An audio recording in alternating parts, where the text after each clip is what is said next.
수요 말씀 묵상, 오늘은 10월 29일 25년입니다. 함께 기도하시겠습니다. 우리를 창조하시고 우리의 아버지 되시는 하나님 아버지, 지난 3일 동안도 주님의 은혜 가운데 우리를 모두 지켜주심이나요 하나님께 감사드립니다. 10월 마지막 수요일을 맞아서 우리의 삶과 신앙과 우리의 관계 위에 주님께서 허락하신 풍성한 열매들이 열리기를 소원합니다. 주님의 말씀을 통해서 우리의 심령이 먼저 변화되기를 원합니다. 옥도 같은 마음밭이 되어 주님의 말씀을 잘 받게 하여 주시고, 그 말씀을 통하여서 우리의 생각도, 우리의 마음도, 우리의 삶도, 우리의 손과 발도 모두 다 변화되는 우리의 삶이 될 수 있도록 인도하여 주시옵소서. 말씀을 통해 주님을 더 알고 주님의 마음을 품어가는 우리가 되기를 소원하며 예수님의 이름으로 기도합니다. 아멘.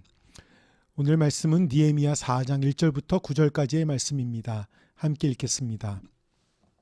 우리가 성벽을 다시 쌓아 올리고 있다는 소식을 들은 사발랏은 몹시 분개하여 화를 내었다. 그는 유다 사람을 비웃으며 자기 동료들과 사마리아 군인들이 듣는 데에서 힘도 없는 유다인들이 도대체 무슨 일을 하는 거냐? 이 성벽을 다시 쌓는다고? 여기에서 제사를 지내겠다는 거냐? 하루 만에 일을 끝낸다는 거냐? 불타버린 돌을 흙무더기 속에서 다시 꺼내서 쓸 수 있다는 거냐? 하고 빈정거렸다. 그의 곁에 서 있는 암몬 사람 도비아도 한마디 거들었다. 다시 쌓으면 뭐랍니까? 돌로 성벽을 쌓는다지만 여우 한 마리만 기어 올라가도 무너지고 말 것입니다. 우리의 하나님 들어주십시오. 우리가 이렇게 업신여김을 받고 있습니다. 제발 우리에게 퍼붓는 그 욕이 그들에게 되돌아가게 하여 주십시오. 그들이 노략을 당하게 하시고 남의 나라로 끌려가게 하여 주십시오. 그들의 죄를 용서하지 마시고 그들의 죄를 못 본 채 하지 마십시오. 그들이야말로 성을 쌓고 있는 우리 앞에서 주님을 모욕한 자들입니다. 우리는 성 쌓는 일을 계속하였다. 백성이 마음을 모아서 열심히 일하였으므로 성벽 두르기는 마칠 수 있었으나 높이는 반밖에 쌓지 못하였다. 그때에 산발락과 도비아와 아랍 사람들과 암몬 사람들과 아스돗 사람들은 예루살렘 성벽 재건이 잘 되어가고 있으며 군데군데 무너진 벽을 다시 잇기 시작하였다는 소식을 듣고서 몹시 화를 내면서 한꺼번에 예루살렘으로 올라와서 서청을 치기로 함께 모의하였다. 우리를 혼란에 빠뜨리려는 것이었다. 그래서 우리는 한편으로는 우리의 하나님께 기도를 드리고 다른 한편으로는 경비병을 세워 밤낮으로 지키게 하였다. 아멘. 느헤미야와 건축 인부들에 의해 성벽이 재건되기 시작하자마자 반대와 비판이 터져 나왔습니다. 문제는 그 작업이 계속됨에 따라 그 반대와 비난과 방해가 더 격화되고 있다고 하는 것입니다. 우리가 무엇인가 선한 일을 하려고 하면 방해가 따르기도 합니다. 가정에서도 교회에서도 또한 우리의 삶의 신앙생활에서도 마찬가지입니다. 느헤미야도 그랬습니다. 무너진 예루살렘 성벽을 다시 세우는 일은 단순한 건축이 아니라 하나님의 백성을 회복시키는 일이었습니다.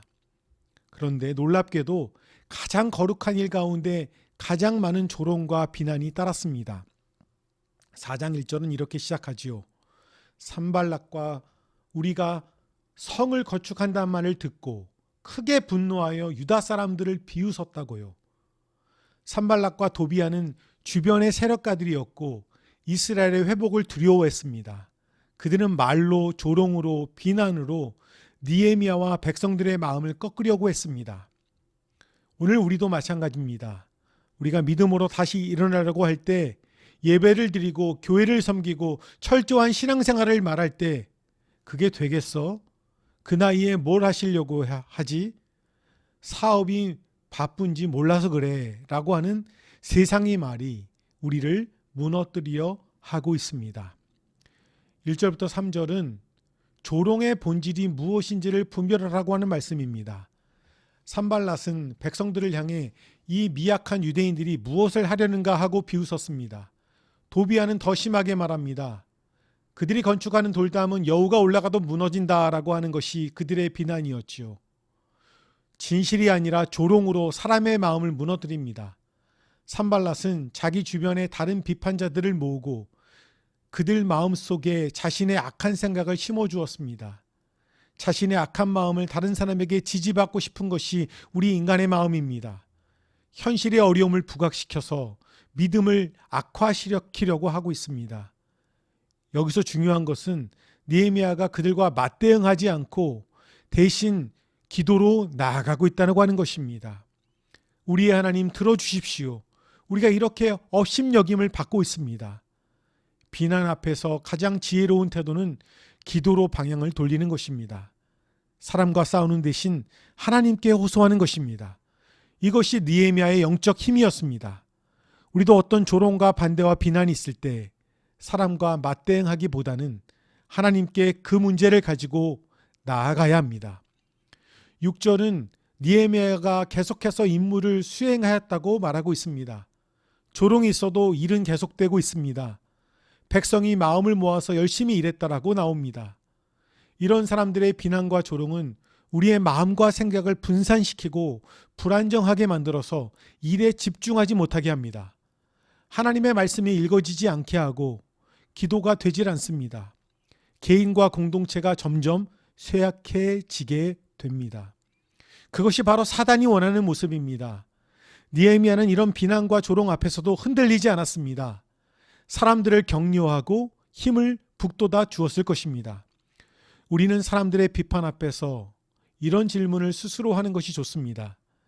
이 비판은 경청할 가치가 있는 것인가? 그 비판의 근거는 무엇인가? 비판의 배후에 깔려있는 진실은 무엇인가를 스스로에게 묻고 기도하며 나아가야 합니다. 또한 비판 중에 수용할 것은 겸손하게 수용해야 합니다. 바꿔야 할 것은 바꿔야 합니다. 하지만 근거 없는 조롱이나 비난에 흔들리지 말아야 합니다. 사람의 말보다 하나님의 뜻을 더 믿는 것, 상황보다 사명을 더 붙드는 것이 우리에게 필요합니다. 혹시 요즘 우리의 마음이 낙심되어 있습니까? 기도해도 변화가 없는 것처럼 느껴지고 주님의 일을 해도 열매가 없는 것 같을 때 우리는 기억해야 합니다. 느헤미야처럼 중단하지 않고 끝까지 일을 멈추지 않는 믿음을 우리가 갖기를 축복합니다. 7절부터 9절 말씀은 기도와 경계가 같이 감을 말씀하고 있습니다. 비난이 통하지 않자 원수들은 공격을 준비했습니다. 우리가 예루살렘으로 들어가서 그들을 치고 그 일을 그치게 하자라고 8절에 얘기하고 있죠. 그때 느헤미야는 어떻게 했나요? 우리가 우리 하나님께 기도하며 그들로 말미암아 파수꾼을 두어 주야로 방비하였다라고 말하고 있습니다. 기도만 한 것이 아니라 파수꾼을 세웠습니다. 이것이 느헤미야의 현실적 믿음입니다. 하나님께 철저히 의지하면서도 동시에 책임 있게 대비하는 믿음, 이것이 바로 성숙한 신앙인의 태도입니다. 우리의 삶에서도 마찬가지지요. 자녀를 위해 기도하면서도 성경적이고 지혜로운 조언과 지도를 멈추지 않아야 합니다. 교회를 위해 기도하면서도 실제로 봉사하고 협력해야 합니다. 기도와 실천이 함께 갈 때 하나님께서 역사하십니다. 하나님의 일에는 언제나 비난이 있을 수 있습니다. 그러나 하나님은 비난보다 순종하는 자를, 조롱보다 기도하는 자를, 낙심보다 믿음으로 행동하는 사람을 쓰십니다. 오늘 우리가 세워야 할 성벽은 무너진 믿음의 성벽, 식어진 예배의 성벽, 깨어진 관계의 성벽입니다.